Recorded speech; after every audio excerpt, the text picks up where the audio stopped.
साथियों, psychology of money जो Morgan हॉसेल की बुक है, काफ़ी पॉपुलर है दुनिया में। इसकी मतलब हम बोलें कि millions of copies sold out हो गई हैं।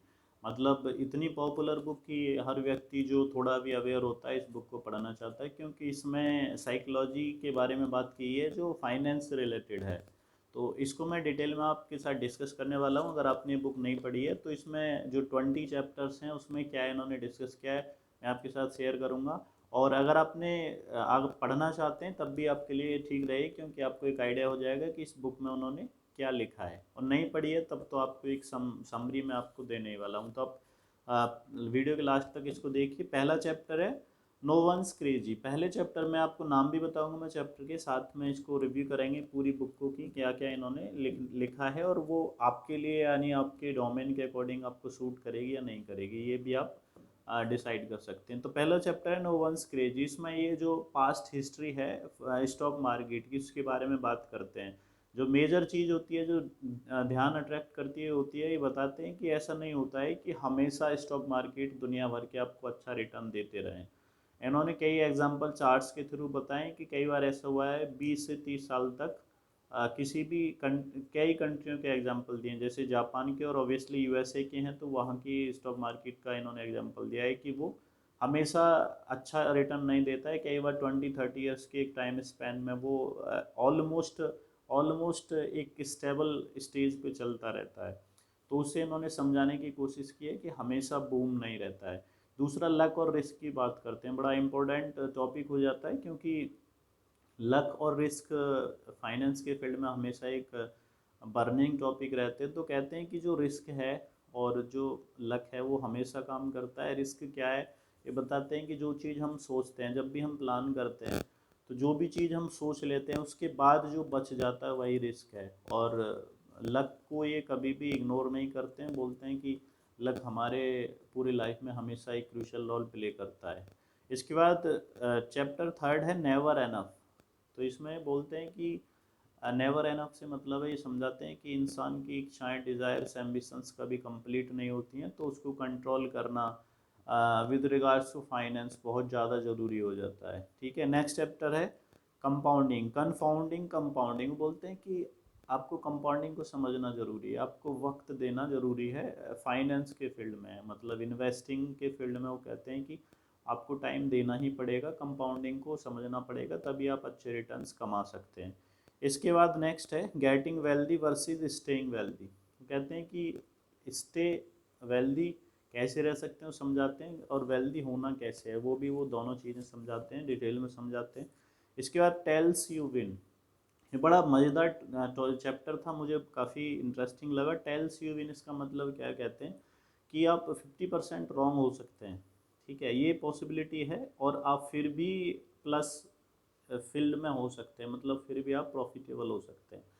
ये यहाँ एक साइकोलॉजी को जो आस हमारे कॉमन ह्यूमन बीइंग के आसपास जो ट्रेंड करती है, स्पेशली कि हम लोग मेजॉरिटी ऑफ केसेस में करेक्ट होना चाहते हैं, हमेशा सही होना चाहते हैं, और ऐसा शो ऑफ भी करते हैं कि हम सही हैं। हम हमेशा अपने आप को सही प्रूव करना चाहते हैं। तो बोलते हैं कि फाइनेंस में ऐसा करना बेवकूफ़ी है। आप 50% टाइम गलत हो सकते हैं, इसको आप एक्सेप्ट करें, फिर भी आप प्रॉफिटेबल हो सकते हैं 50% में, आप उस पर काम करें। तो टेल्स यू विन का जो चैप्टर है बहुत इंटरेस्टिंग है। इसके बाद है फ्रीडम। सेवन्थ जो चैप्टर है फ्रीडम, वो कहते हैं कि एक्चुअल में जो वेल्थ है वो आपकी फ्रीडम है। अगर आप इस तरह से अपने फाइनेंशियल सेक्टर को एडजस्ट कर पाते हो, मैनेज कर पाते हो कि आप फ्रीडम अपने लिए, अपनी फैमिली के लिए वो फ्रीडम निकाल पाते हो जो चाहिए आपको, तो आप एक्चुअल में अच्छे मैनेजर हैं वेल्थ के। इसके बाद man in the car paradox. ये एक हम बोल सकते हैं मिरर है उन लोगों के लिए जो स्पेशली डेवलपिंग कंट्रीज़ होती हैं, जो वहाँ शो ऑफ करते हैं। तो यहाँ the man in the car paradox में बताते हैं कि कैसे लोग जो लग्जरी गुड्स होते हैं उनकी तरफ अट्रैक्ट होते हैं, और उसके पीछे साइकोलॉजी क्या होती है। बड़ी इंटरेस्टिंग चीज़ डिस्कस करते हैं कि उसमें साइकोलॉजी क्या होती है, कि लोग कारें खरीदते हैं, लग्जरी कारें खरीदते हैं, बड़े बड़े मकान खरीदते हैं, ये एज्यूम करके कि इससे हमें रेस्पेक्ट मिलेगा सोसाइटी में, और लोग हमको जानेंगे, हमारी जो एक ओवरऑल रेपुटेशन है उसमें ग्रोथ होगी। लेकिन ये समझाते हैं विद एग्जांपल कि उससे रेपुटेशन, रेस्पेक्ट या ग्रोथ तो बहुत ज़्यादा नहीं होती है। फाइनेंशियली आपको लॉस हो सकता है अगर आप अच्छे से मैनेज नहीं करते हैं डेट वगैरह को। लेकिन ये बोलते हैं कि इससे क्या होता है कि जो हमारे बीच के लोग होते हैं, जो हमसे वीकर होते हैं, वो हमारी जो वेल्थ है, हमारी जो लग्जरी गुड्स हैं, उनसे अ, खुद की एम्बिशंस को, खुद की डिज़ायर्स को बर्न कर लेते हैं। उनको और मोटिवेशन मिल जाता है, इंस्टीड कि हम सोचते हैं कि उनसे हमको सोसाइटी में रेस्पेक्ट मिलेगा। बड़ा मज़ेदार चैप्टर है, बहुत कुछ सीख देता है। इसके बाद है wealth is what you don't see. बोलते हैं कि वेल्थ और रिच का कॉन्सेप्ट आ जाता है कि जो चीज़ें आपको नहीं दिखती हैं वो एक्चुअल में वेल्थ है, और जो बहुत ज़्यादा शो ऑफ होती हैं या कराई जाती हैं वो रिचनेस है। तो इसमें डिफरेंस बताया इन्होंने। इसके बाद एक वीडियो में मैंने भी आपके साथ ही डिस्कस किया है, उसको आई बटन में दूंगा, वीडियो को आप ज़रूर देखिए, रिच वर्सेस वेल्दी। इसके बाद सेव मनी, ये 10th चैप्टर है, सेव मनी। इसमें बोलते हैं कि सेव करने के लिए आपके पास कोई स्पेसिफिक रीज़न हो, ऐसा बिल्कुल भी ज़रूरी नहीं है। आप सेव करो सिर्फ सेव करने के लिए। ये थ्योरी इसमें देते हैं कि सेव फॉर सेव, ठीक है, कोई स्पेसिफिक रीज़न मत रखो। इसके बाद रीजनेबल और रेशनल, ये दोनों रीजनेबल और रेशनल होने का तर्क देते हैं कि कैसे हमको फाइनेंस के फील्ड में रीजनेबल होना चाहिए। और इसके बाद 12th सरप्राइज, बताते हैं कि हिस्ट्री हमेशा हमको सरप्राइज करती है, वक्त टाइम हमको हमेशा सरप्राइज करता है। हिस्ट्री का एग्जांपल देते हैं कि हम जो सोचते हैं कि पास्ट में ऐसा हुआ है तो फ्यूचर में ऐसा होगा, कभी नहीं होता है, हमेशा सरप्राइज हमारे सामने आ जाते हैं, ठीक है। इसके बाद नेक्स्ट है रूम फॉर एरर। बोलते हैं कि एरर करना ह्यूमन नेचर है और हमको उसको एक्सेप्ट कर लेना चाहिए ओपन हार्ट से, ठीक है। हमेशा अपने पास या अपने दिमाग में रखो कि मैं कभी ना कभी एरर करूँगा, तो उसके लिए एक स्पेस बना के रखो, प्लानिंग करके रखो एरर्स के लिए, जो जनरली ह्यूमन बीइंग करते नहीं है। You will change, next chapter है यू विल चेंज। इसमें ये बोलते हैं कि कैसे आप चेंज हो जाओगे, जब ये एक्सेप्टेंस आपके ब्रेन तक चला जाएगा कि आप एरर कर सकते हैं, तो कैसे आप अपने फाइनेंशियल फील्ड को, अपनी जो फाइनेंशियल प्लानिंग है उसको कैसे चेंज कर लेते हैं। नथिंग इज़ फ्री, बड़ा मज़ेदार चैप्टर है और बड़ा इम्पोर्टेंट चैप्टर है कि कुछ भी फ्री नहीं है, हर चीज़ की वैल्यू है, चाहे वो लेवल पे दिखे आपको या ना दिखे।